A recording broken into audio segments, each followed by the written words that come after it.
Chapter 7. Location, Location, Location. Location. Noun. Real estate term that refers to the position of a piece of real estate as it relates to the value of that real estate.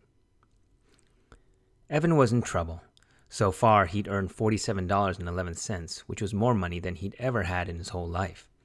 But today was Friday. There were only 3 days left. 3 days to beat Jesse. He needed to earn almost $53 to win the bet, and that meant each day he had to earn... Evan tried to do the math in his head. 53 divided by 3. 53 divided by 3. His brain spun like a top. He didn't know where to begin. He went to his desk, pulled out a piece of paper, his basketball schedule from last winter, and flipped it over to the back. He found the stub of a pencil in his bottom desk drawer, and on the paper he wrote 53 divided by 3 equals... He stared and stared at the equation on the page. The number 53 was just too big. He didn't know how to do it. Jessie wouldn't know how, he muttered, scribbling hard on the page. Jessie could do long division. Jessie had her multiplication facts memorized all the way up to 14 times 14. Jessie would look at a problem like this and just do it in her head. Snap. Evan felt his mouth getting tight, his fingers gripping the pencil too hard as he scribbled a dark storm cloud on the page. His math papers from school were always covered in X's. Nobody else got as many X's as he did. Nobody. Draw a picture, Mrs. DeFazio's voice floated in his head. She had always reminded him to draw a picture when he couldn't figure out how to start a math problem. A picture of what? He asked in his head. Anything, came the answer. Anything? Yes, anything, as long as there are 53 of them. Dollar signs. Evan decided to draw dollar signs. He started to draw 3 rows of dollar signs. 1, 2, 3, he counted as he drew. 4, 5, 6, he drew. By the time he reached 53, his page looked like this. There were $17 in each row, and then those 2 extra dollar signs left over. Evan drew a ring around those 2 extras. 17 dollar signs, and 2 left over. Evan stared at the picture for a long time. He wrote Friday next to the first row, Saturday next to the second row, and Sunday next to the third row. Evan looked at the picture. It started to make sense. He needed to make $17 on Friday, $17 on Saturday, and $17 on Sunday. And somewhere over the 3 days, he needed to make 2 extra bucks in order to earn $53 by Sunday evening. Evan felt his heart jump in his chest. He had done it. He had figured out 53 divided by 3. That was a 4th grade problem. That was 4th grade math. And he hadn't even started 4th grade. And no one had helped him. Not Mom, not Grandma, not Jessie. He'd done it all by himself. It was like shooting the winning basket in double overtime. He hadn't felt this good since the lemonade war had begun. But $17 a day? How was he going to do that? Yesterday he'd made $45. But that was because he had help and free supplies from his friends. They weren't going to want to run a lemonade stand every day, especially on the last days of summer vacation. He needed a plan. Something that would guarantee good sales. The weather was holding out, that was for sure. It was going to hit 95 degrees today, a real scorcher. People would be thirsty, all right. Evan closed his eyes and imagined a crowd of thirsty people, all waving dollar bills at him.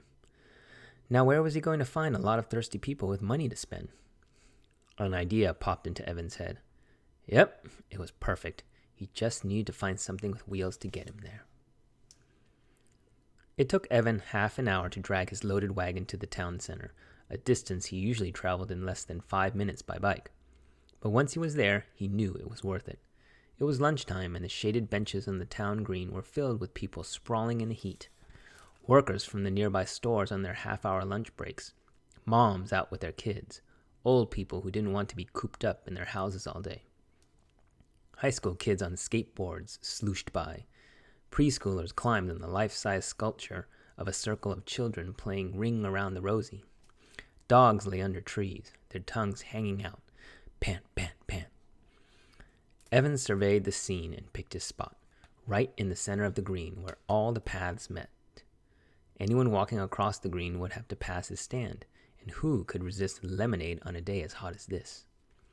But first he wheeled his wagon off to the side, parking it halfway under a huge rhododendron. Then he crossed the street and walked into the Big Dipper. The frozen air felt good on his skin. It was like getting dunked in a vat of just melted ice cream. And the smells. A mix of vanilla, chocolate, coconut, caramel, and bubblegum. He looked at the tubs of ice cream, all in a row, carefully protected behind a pane of glass. The money in his pocket tingled. He had plenty left over after buying 5 cans of frozen lemonade mix with his earnings from yesterday. What would it hurt to buy just 1 cone? Or a milkshake? Or maybe both? "Can I help you?" asked the woman behind the counter. Yeah," said Evan. He stuck his hand in his pocket and felt all the money. Bills and coins ruffled between his fingers. Money was meant to be spent. Why not spend a little? Evan could just imagine how good the ice cream would feel sliding down his hot throat. Creamy, sweet, like cold, golden deliciousness. He let his mind float as he gazed at the swirly buckets of ice cream. The sound of laughter brought him back to earth in a hurry. He looked around. It was just some girls he didn't know at the water fountain, but it had sounded like Megan Moriarty. "Can you please tell me how much a glass of lemonade costs?" $3, said the woman. "Really?" said Evan. "That much? How big's the cup?" The woman pulled a plastic cup off a stack and held it up. It wasn't much bigger than the 8-ounce cups Evan had in his wagon. "Wow, $3? That's a lot," said Evan. "Well, thanks anyway." He started to walk to the door.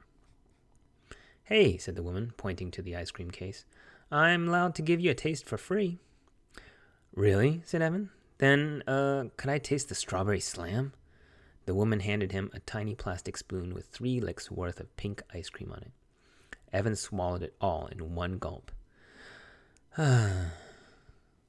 Back outside, he got to work. First, he filled his pitchers with water from the drinking fountain. Then he stirred in the mix. Then he pulled out a big blue marker and wrote on a piece of paper, $2 per cup. Best price in town. He'd barely finished setting up when the customers started lining up. And they didn't stop. For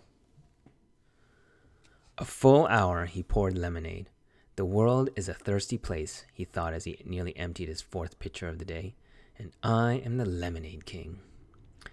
Later, Evan would think of something his grandma said. Pride goeth before a fall. When Evan looked up, there was Officer Ken, his hands on his hips, looking down on him. Evan gulped. He stared at the large holstered gun strapped to Officer Ken's belt. "Hello," said Officer Ken, not smiling. "Hi," said Evan. Officer Ken did the bike rodeo every year at Evan's school. He was also the cop who had shown up last fall when there was a hurt goose on the recess field. Officer Ken was always smiling. Why isn't he smiling now? Evan wondered. "Do you have a permit?" asked Officer Ken. He had a very deep voice, even when he talked quietly, like he did now. "You mean like a bike permit?" That's what the rodeo was all about. If they passed the rodeo, the 3rd graders got their bike permits, which meant they were allowed to ride to school. "No, I mean a permit to sell food and beverages in a public space. You need to get a permit from the town hall and pay a fee for the privilege." Pay the town hall to run a lemonade stand? Was he kidding? Evan looked at Officer Ken's face. He didn't look like he was kidding. "I didn't know I needed one," said Evan. "Sorry, friend," said Officer Ken. "I'm going to have to shut you down. It's the law." But, there are lemonade stands all over town," said Evan. He thought of Jesse and Megan's lemonade stand. When he'd wheeled by with his wagon more than an hour ago, their stand had looked like a beehive, with small kids crowding around. He had read the sign over their stand. Free face painting, nail polishing, hair braiding. What a gimmick. But it sure looked like it was working. "You know," said Evan, "there's a stand on Damon Road right now. You should go bust them." Officer Ken smiled. "We tend to look the other way when it's in a residential neighborhood, But right here on the town green, we have to enforce the law. Otherwise, we'd have someone selling something every 2 feet. But there had to be some way to convince Officer Ken. How could Evan make him understand? You see, I've got this little sister, and we've got a competition going to see who can sell the most lemonade, and I've got to win because she's... He couldn't explain the rest. About 4th grade, and how embarrassed he was to be in the same class as his kid sister, and how it made him feel like a great big loser. Evan looked up at Officer Ken. Officer Ken looked down at Evan. It was like Officer Ken was wearing a mask, a no-smiling, I'm not your buddy mask. Then Officer Ken shook his head and smiled, and the mask fell off. I've got a little sister too, he said. Love her to death now, but when we were kids... Officer Ken sucked in his breath and shook his head again. Whew. Then the mask came back, and Officer Ken looked right at Evan for 10 very stern seconds. Tell you what, said Officer Ken, I do have to shut you down. The law's the law, but before I do, I'll buy one last glass of lemonade. How's that sound? Evan's face fell. Sure, he said without enthusiasm. He poured an extra tall cup and gave it to the policeman. Officer Ken reached into his pocket and handed Evan a $5 bill. Keep the change, he said. A contribution to the Big Brother Fund. Now clean up your things and don't leave any litter behind. He lifted his cup in a toast as he walked away.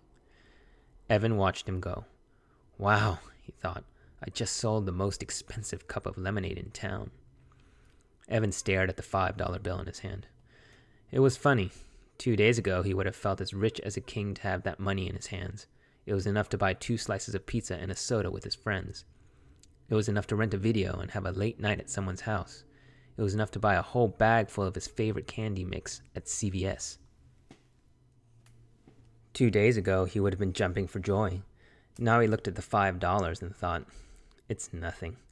Compared to the $100 he needed to win the war, $5 was nothing. He felt somehow that he'd been robbed of something, maybe the happiness he should have been feeling. He loaded everything from his stand into the wagon, making sure he didn't leave a scrap of litter behind. He still had a glass full of lemonade left in one pitcher, not to mention another whole pitcher already mixed up and unsold, so he poured himself a full cup. Then, before beginning the long, hot haul back to his house, he found an empty spot on a shaded bench and pulled his earnings out of his pockets. He counted once. He counted twice, very slowly. He had made $65. The cups and lemonade mix had cost $9. When he added in his earnings from Wednesday and Thursday, he had $103.11. Now that's enough, he thought.